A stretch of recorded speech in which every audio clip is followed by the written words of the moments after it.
Hey team, on Monday, July 15th, we are going live with Dyad Rounding. Dyad Rounding is how we will be rounding with our hospitalist physicians on the day shift. It is to include the nurse, the physician, the hospitalist coordinator, and the patient and family to be more patient-centered rounding, to keep them informed about their care. So the hospitalists within Intermountain created this checklist as to what this should look like. Please make yourself familiar with this checklist, what areas you are responsible for reporting, and the general time frame it would take to report these things.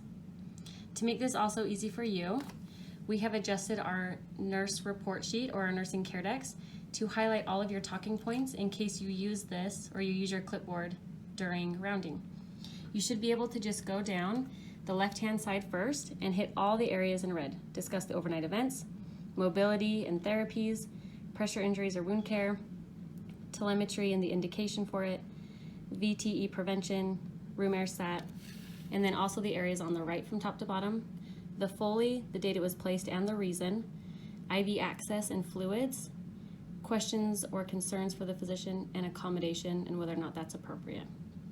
Like I said, you should be able to just go through top to bottom on the left, top to bottom on the right. These areas are required for you to report, even if they don't apply to the patient. So if a patient does not have a pressure injury or wound issues, when you get there, then please still note that. This patient does not have pressure injuries or wound care needs. This patient does not have tele-ordered, things like that.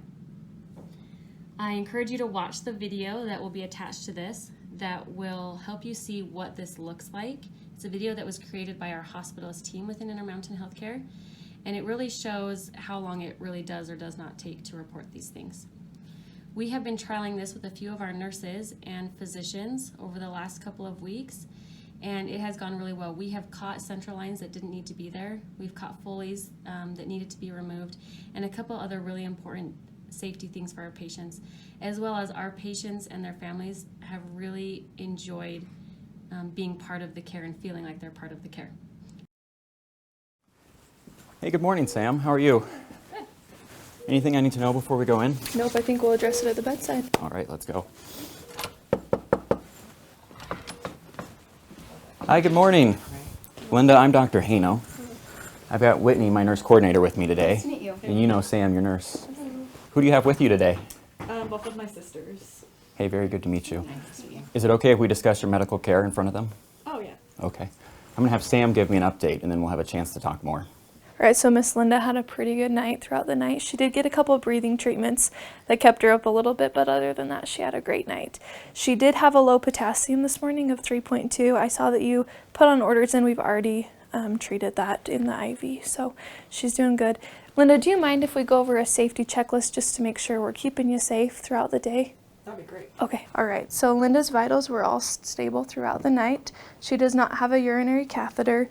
She does have the IV in her left wrist that we ran the potassium through this morning, but no other fluids running through that at the time. She does have a wound on her left foot that wound care is working with her. She does get the Lovenox shots in her belly to prevent blood clots from forming, and is working with physical therapy to make sure she can maintain her oxygen needs as she's walking. She is on the telemetry just to monitor her heart rate, but has no other problems and is stable for our floor. Okay, great. I actually think we can discontinue the telemetry. We'll take those monitors off, make you a little more comfortable. I could do that right now for you. Great. So how are you feeling this morning? Okay, just tired. Is it okay if I listen to your heart and your lungs? Yeah. Just going to listen to your heart first. All right. I think you're sounding a bit better today. Good. Go ahead and sit back. So the plan for today will be to continue the prednisone, continue the breathing treatments, and hopefully get you up and walking a bit more with physical therapy. Oh, that sounds great. Okay. I think you're doing better, and if we can keep working on it, I hope we can get you out of the hospital tomorrow. Oh, that sounds great. Thank you so much. Okay. What questions do you have for me? None right now. This has been really helpful. Okay. Well, Sam will keep me updated to how you're doing. Otherwise, I'll plan on seeing you in the morning. Okay. Linda, I'm going to give you this brochure. It just talks about how Dr. Hano takes care of you while you're in the hospital. So it sounds like the plan is to do prednisone, continue the prednisone, breathing treatments, and get up and walk with physical therapy. Any other questions? Did Dr. Hano explain that in the way that you could understand? Yeah, I think I'm good. Thanks. Okay, perfect. Well, we'll be around. Just let Sam know if you need anything, and if you do, she can get a hold of us anytime, okay? Okay, thank you. Nice meeting you guys. Reach out to me or Chad Morgan or London Robert or Rachel Murray if you have questions on what this should look like. Thanks, guys.